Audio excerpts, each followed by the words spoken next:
नमस्कार दोस्तों। अगर आप न्यूजीलैंड मूव होने का प्लान बना रहे हो तो एक सवाल आपके दिमाग में जरूर आता होगा। सैलरी तो अच्छी लगती है, लेकिन क्या वहां एक्चुअली सेविंग्स होती है?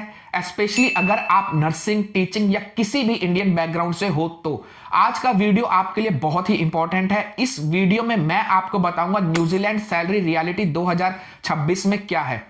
सिर्फ जो सैलरी ऑफर लेटर में लिखी होती है वो नहीं, बल्कि after tax income, monthly in hand और कॉस्ट ऑफ लिविंग के बाद क्या बचता है, सब कुछ ऑनेस्टली मैं आपको अपने एक्सपीरियंस के हिसाब से बताने वाला हूं।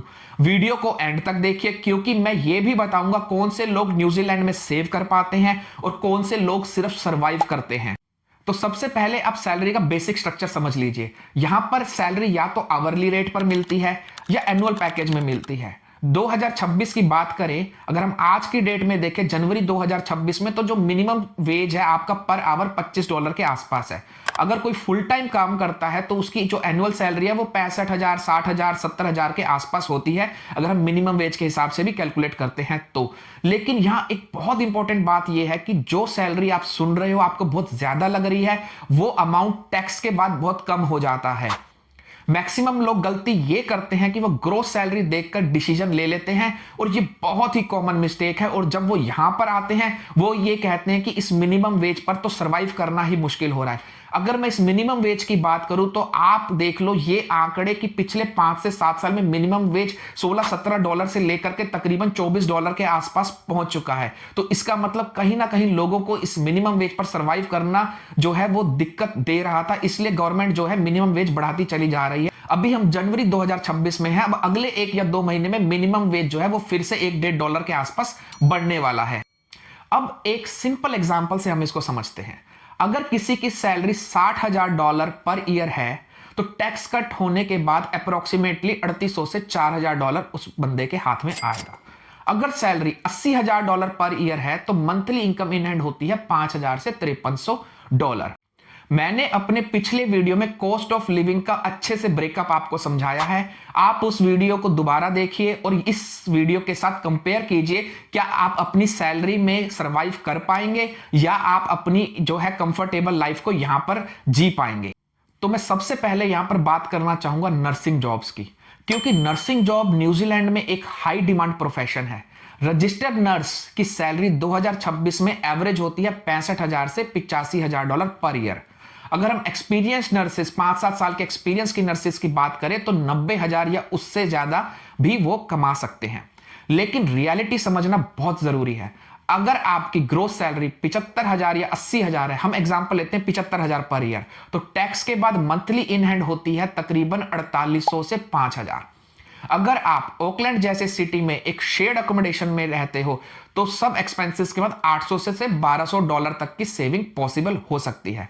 लेकिन नर्सिंग में एक चीज का आपको ध्यान रखना पड़ेगा, यहां पे शिफ्ट वर्क होते हैं, नाइट ड्यूटी होती है, वीकेंड पे भी काम करना पड़ता है, वर्कलोड काफी ज्यादा होता है। लेकिन बहुत अच्छी बात यह है कि नर्सिंग के साथ आपका जो पीआर पाथवे है वो काफी स्ट्रांग होता है। बस ये याद रखिए, नर्सिंग में आते ही तुरंत हैवी सेविंग्स एक्सपेक्ट करना बिल्कुल अनरियलिस्टिक है। मगर हां, अगर आप सेटलमेंट के हिसाब से आ रहे हो कि आप पहले जॉब करोगे, फिर उसके बाद पीआर अप्लाई करोगे, फिर 5 साल रहने के बाद सिटीजनशिप रहोगे, तो ये एक बहुत ही बढ़िया पाथवे आपकी और आपकी फैमिली के लिए हो सकता है। अब हम बात करते हैं टीचिंग जॉब्स की, प्राइमरी और सेकेंडरी टीचर्स की। स्टार्टिंग सैलरी थोड़ी कम रहती है। न्यूजीलैंड डॉलर में बात करें तो 55,000 से 65,000 के आसपास, एक्सपीरियंस के साथ थोड़ी बढ़ जाती है, 75,000 से 85,000 तक चली जाती है। टीचिंग में एक बहुत ही बड़ा चैलेंज है, वो है टीचर रजिस्ट्रेशन का। इंडिया से डायरेक्टली आकर टीचिंग जॉब मिलना बहुत आसान नहीं है। क्वालिफिकेशन, असेसमेंट, रजिस्ट्रेशन प्रोसेस में काफी टाइम लग जाता है। अगर सैलरी है 60,000 के आसपास तो आपके जो मंथली इन हैंड आ रहा है वो आ रहा है 4,000, 4,200 या 4,300 के आसपास। कॉस्ट ऑफ लिविंग के बाद स्पेशली फैमिली के साथ सेविंग्स काफी लिमिटेड होती हैं। मगर सबसे अच्छी बात यह है कि जो टीचिंग करियर है वो एक बहुत ही स्टेबल करियर है, फाइनेंशियली स्टार्टिंग में थोड़ी दिक्कत हो सकती है, मगर पीआर पाथवे के हिसाब से भी टीचिंग जो है काफी अच्छा है। वो हम शुरू से ही सुनते आए और कहते आए हैं कि teaching is a noble profession, और वो चीज यहां पर भी लागू होती है। तो मेरी रिकमेंडेशन के हिसाब से या मैं जो सजेस्ट करूंगा वो ये है कि अगर आप नर्सिंग या टीचिंग जॉब में आते हो, अगर स्पाउस में किसी भी एक की नर्सिंग या टीचिंग जॉब है, तो फैमिली के लिए आपकी एक फाइनेंशियल या फिर एक स्टेबल इनकम आना शुरू हो जाता है और फाइनेंशियली आप थोड़ा इंडिपेंडेंट हो जाते हो। फिर जो स्पाउस में दूसरा बंदा, वो क्योंकि यहां पर ऐसा होता है कि दोनों को जॉब करना ऑलमोस्ट जरूरी है सर्वाइवल के लिए या फिर कंफर्टेबल लाइफ जीने के लिए। तो अगर एक स्टेबल इनकम आ रही है तो दूसरा जो है जॉब करके अपनी सेविंग्स को बढ़ा सकता है।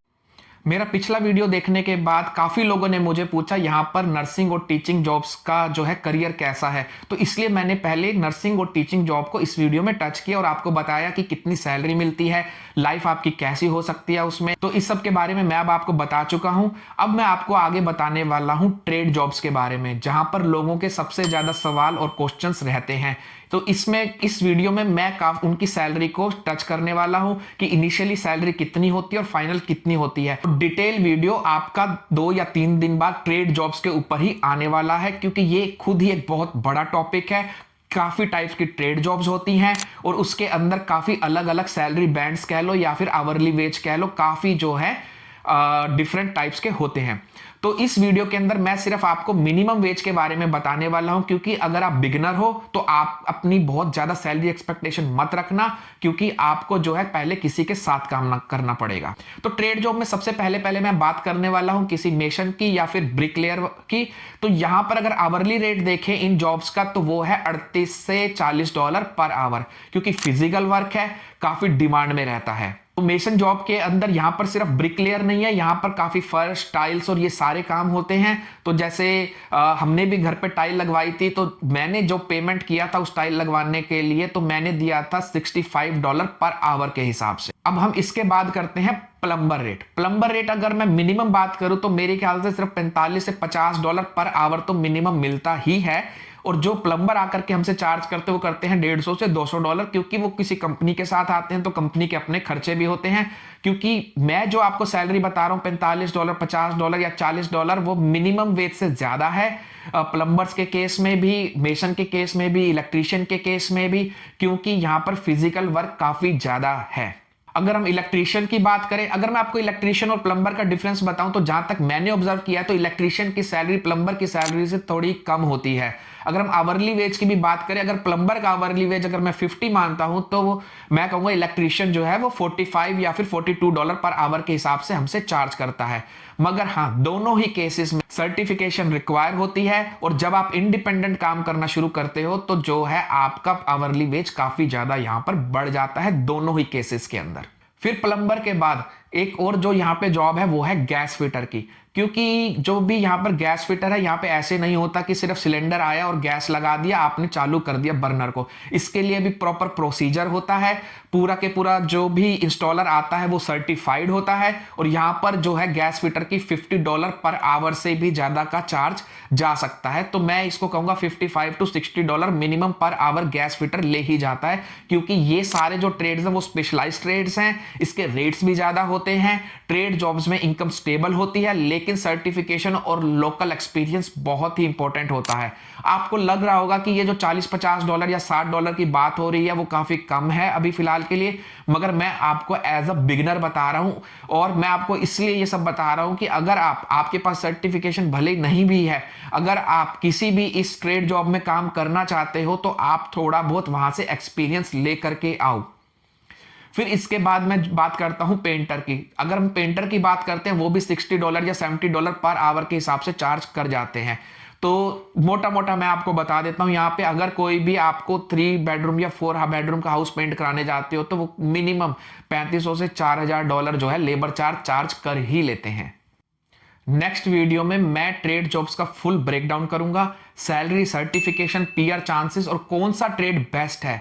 इसलिए चैनल को सब्सक्राइब करना मत भूलिए, ताकि नेक्स्ट वीडियो का नोटिफिकेशन आपको मिल सके।